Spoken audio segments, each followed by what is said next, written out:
At the edge of a rain-swollen river, a lone drifter named Cole Brennan heard a scream that would change everything. A woman was drowning in the violent current, tall, powerful, fighting for her life. Most men would have kept riding. The Apache and settlers had been at war for years, and getting involved meant danger from both sides. But Cole didn't hesitate. He plunged into the freezing rapids and pulled her to shore, not knowing she wore Apache beadwork until it was too late to turn back. By sunrise, her father arrived, a war leader with armed men and a leather bundle Cole assumed was a simple thank you gift. What he didn't know was that inside lay a map and a ledger page that would expose a corrupt foreman, ignite a frontier tribunal, and force Cole to choose between walking away free or risking his life for the truth. One act of mercy in a moment of chaos. What happened next would bridge two worlds and rewrite both their fates forever. Before we dive in, tell us in the comments, where in the world are you watching from? The scream cut through the roar of the river like a knife through canvas. Cole Brennan reined his horse hard, mud spraying beneath hooves, and swung toward the sound. The Rio Verde had swollen into a churning beast, swallowing cottonwoods and spitting foam against the canyon walls. Dusk bled the last copper light from the sky. There, 20 yards downstream, a figure thrashed in the current, arms clawing at nothing, pulled under and surfacing in desperate gulps. Cole didn't think. He kicked free of the stirrups and hit the water running. The cold seized his chest like a fist. Current yanked him sideways, but he angled hard, boots scraping submerged rock, and lunged. His fingers closed around fabric, buckskin, beaded, and he hauled with everything he had. The woman was tall, powerfully built, and fighting the river with a warrior's fury. Together they tumbled into the shallows, collapsing onto gravel as the current hissed past. Cole rolled her onto her side. She coughed water, chest heaving, black hair plastered across a face carved with exhaustion and something fiercer, defiance. His gaze dropped to her sleeve. Intricate Apache beadwork, geometric and unmistakable. His hand froze. Most men out here would have let the river finish the job. Apache. The word carried weight like a loaded gun, wrapped in a decade of blood and fear. But Cole had already made his choice, and her eyes, dark, searching, locked onto his as her breathing steadied. What Cole didn't know was that by morning, this one act would change everything he thought he understood about survival out here. Cole coaxed a fire from damp kindling while the woman sat wrapped in his only blanket, shivering but silent. He didn't press her. Words had a way of mattering less than gestures out here, and right now warmth mattered most. He set his tin pot over the flames, adding the last of his coffee grounds and a strip of jerky for broth. When he passed her the cup, their fingers brushed, haze calloused, capable, the hands of someone who worked hard and fought harder. "Kaylin," she said finally, her voice low and careful. "Cole." He nodded toward the river. Flash flood. She hesitated, then gestured upstream, her English halting but deliberate. "Family. Separated. Horses scattered." Her eyes tracked the darkness beyond the firelight, and Cole understood. She wasn't lost. She was hunting for her people, and the river had nearly claimed her. He offered hardtack, and she ate without ceremony. "I was a medic," he said, more to fill the silence than anything. "Union Army. So a lot of men die I couldn't save." He stayed into the flames.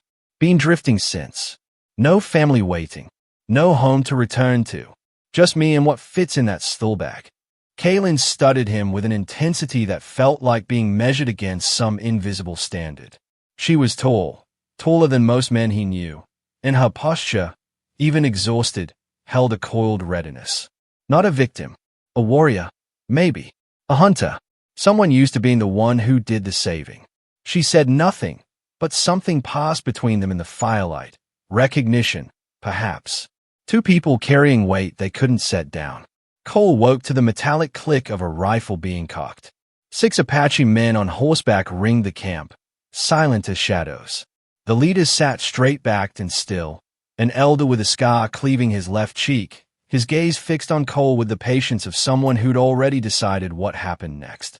Kaylin stood beside the fire, speaking rapidly in her language, gesturing toward Cole. Cole didn't reach for his gun. He simply raised his hands, palms open, and waited for mercy or judgment. The elder dismounted with the deliberate grace of a man who'd earned every year etched into his face. He approached slowly, one hand raised, not in surrender, but in acknowledgement. Kalen spoke rapidly, gesturing between Cole and the river, and the elder's expression shifted almost imperceptibly. He nodded once, then turned to Cole. "Naish," he said, pressing a hand to his chest. Then he pointed to Kalen. "Daughter." Cole exhaled carefully. "She's safe. That's all that matters." Naish studied him for a long moment, then reached into a woven satchel at his side. He withdrew a bundle wrapped in soft deerskin and extended it with both hands. Cole hesitated. This felt ceremonial, weighted with meaning he couldn't pass. Inside, pemmican wrapped in dried grass, smooth turquoise stones that caught the early light, and beneath it all, a folded piece of tanned leather, intricate markings visible along its edge. "I can't," Cole began, trying to hand it back. "You don't owe me anything." Kalen stepped forward, her voice firm. "He offers you something greater. You do not understand yet. Then help me understand." She exchanged words with her father, something tense passing between them, then turned back. "In time, you will." The crack of a distant rifle shattered the moment. Cole's horse reared. Naish men wheeled their mounts as shouts echoed from the northern ridge. A group of riders, 8, maybe 10, poured down the slope, kicking up dust, led by a thick-shouldered man in a battered Stetson. Cole recognized the type before he saw the face. Mine foreman, probably, the kind who carried authority like a club. That's him. The lead rider, Talmadge, Cole remembered now, from the camp near Copper Bend, leveled an accusatory finger. "That drift is with them. I told you they had help." Cole stepped forward, hands visible. "You've got this wrong."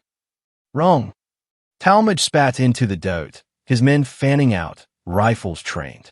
3 nights ago, hostiles hit our string. 12 horses gone. Now I find you breaking bread with the same savages, and you want to talk about wrong." Naish barked a command. His men melted back toward the tree line, a tactical withdrawal that looked practiced, inevitable. But Kalen remained a heartbeat longer, her eyes locking onto Cole's with an intensity that felt like a brand. "You will see," she whispered. Then she was gone, vanishing into the scrub oak-like smoke. Cole stood alone, the leather bundle clutched in his hands, surrounded by armed men who saw only betrayal. And somewhere in the distance, the fading hoofbeats of people who just made him a target of both worlds. Cole made it 3 miles before Talmadge's men ran him down. They came from both sides of the wash, cutting off escape, and Cole's horse stumbled on loose shale. He hit the ground hard, tasting copper and dust, and rough hands hauled him upright before he could reach his sidearm. They dragged him back to the mining camp, past rows of canvas tents and silent faces, to a clearing where Talmadge stood beneath a cottonwood with a rope already slung over a thick branch. "Tribunal's simple out here," Talmadge announced to the gathered miners. "Man consorting with hostiles during a time of theft and violence. That's collaboration. That's treason against your own kind." Cole's wrists were lashed behind him. "I pulled a woman from the river. That's all. And took payment for it." Talmadge gestured at the leather bundle, now in his possession. "What did they promise you? A cut of our horses. Safe passage through their territory." "You're wrong." "Then prove it." Talmadge stepped closer, voice dropping to a serpent's hiss. "Lead us to their camp. Show us where they are hiding our stock. Do that, and maybe we don't string you up." Cole met his eyes. "No." The word hung in the air like a tolling bell. Talmadge's jaw tightened. He nodded to his men, and they shoved Cole toward the tree. The noose smelled of old hemp and fay. "Wait." Cole's voice cut through the murmur of the crowd. "Open the bundle. See what they actually gave me." Talmadge hesitated, then seized the leather wrapping and shook it out. Pemmican scattered. Turquoise stones clinked against rock. And then the folded leather unfurled. A map, exquisitely detailed, inked lines showing ridges and water sources, and, unmistakably, a hidden canyon marked with symbols Cole didn't need to read to understand. But it wasn't Apache territory marked there. It was white men. brands he recognized from camp. A staging ground tucked into a box canyon west of Copper Bend, exactly where no Apache would operate, too exposed, too close to settler roots. The real horse thieves. A second item fluttered free, a torn ledger page, entries in hurried script, dates, payments, and at the bottom, initials, JT. Joshua Talmadge. The crowd pressed closer. Cole's breath came shallow as understanding cascaded through him like cold water. Naish hadn't just thanked him. He'd armed him with truth, evidence of a corrupt foreman selling out his own people, blaming the Apache to cover his tracks and keep his side trade running. Talmadge's face drained of color, then flushed crimson. That's a lie. A forgery. Is it? Cole's voice carried across the clearing. Because those brands match your camp. Those dates match the thefts. And your initials are right there. The miners shifted, uncertain. One man stepped forward, a grizzled deputy Cole had seen in town. Talmadge, let me see that. Cole had a choice in that heartbeat, sharp and clear as broken glass. Stay silent. Let Talmadge destroy the evidence. Walk away free and unmarked. Or speak, and risk everything.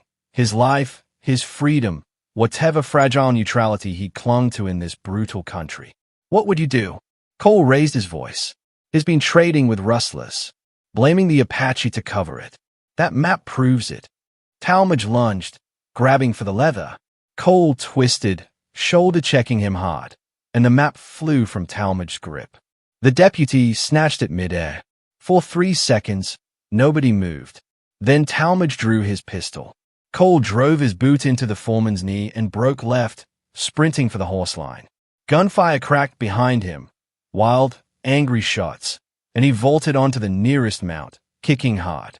The horse bolted through the camp, scattering men and canvas, and Cole leaned low over its neck as bullets whined past. He rode east, toward the broken country, toward the only place left where truth might matter more than a rope. Toward Apache territory. Cole found the canyon entrance at sunset, his stolen horse lathered and blowing hard. He didn't find Naish's camp. Kaylin found him. She emerged from the juniper shadows like she'd been waiting, rifle slung across her back, moving with the easy confidence of someone on home ground. Her eyes swept over him, the dust, the blood at his temple, the desperation he couldn't quite hide. You came back, she said simply. Didn't have anywhere else to go. He dismounted, legs unsteady. Your father. I need to speak with him. Kaylin shook her head. First, you speak with me. She gestured toward a flat rock, and they sat today. Her English came haltingly, threaded with gestures, but the meaning landed clear. Naish was a war leader who'd lost his son 3 summers past to white traders, men who'd promised peace, then ambushed a hunting party for their horses and pelts. My father does not trust easily, she said. Saving me, it was a test, to see if mercy still lives in your people. Cole pulled the ledger page and map from his shirt. Then he gave me the answer to a different question. Her eyes widened as she studied the evidence. For a long moment, she was silent. Then, we go back. Together. They'll kill us both. Or they will listen. She met his gaze, something fierce and unyielding there. Truth is a weapon. We use it. They rode into the mining camp 2 days later, during the weekly assembly when miners gathered for wages and grievances. Talmadge stood on a wagon bed, rallying men for a raid, revenge for the collaboration they'd witnessed, for the horses still missing, for every fear they'd nursed into hatred. Cole walked straight into the center of the crowd. You want the truth about your horses. His voice cut through the din. Then look at this. He unfurled the map, holding it high. The crowd pressed closer, murmuring. Cole read aloud from the ledger page. August 12, 20 head, payment received. September 3rd, 15 head, split agreed. October 7th, he locked eyes with Talmadge. Your initials, your deals. You've been selling to rustlers and blaming the Apache to cover your tracks. Talmadge's face twisted.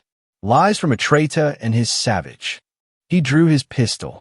Kaylin moved like lightning, stepping from the shadows where she'd circled behind. Her hand caught Talmadge's wrist mid-draw, twisting with brutal efficiency, and the gun clattered to the dirt. The crowd gasped. some in fear, some in awe, as she held him there, immobilized, her size and strength no longer something to fear but something that had just saved a life. Enough, the deputy said, pushing forward. He took the ledger, scanned it, then pulled iron. Joshua Talmadge, you under arrest for theft, fraud, and conspiracy.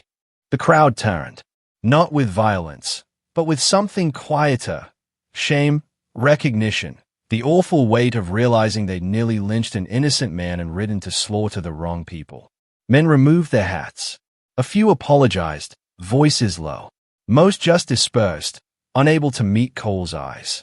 The deputy nodded to Cole, then to Kalen. Thank you, both of you. At the edge of camp, barely visible in the fading light, Naish sat his horse, silent witness to the reversal.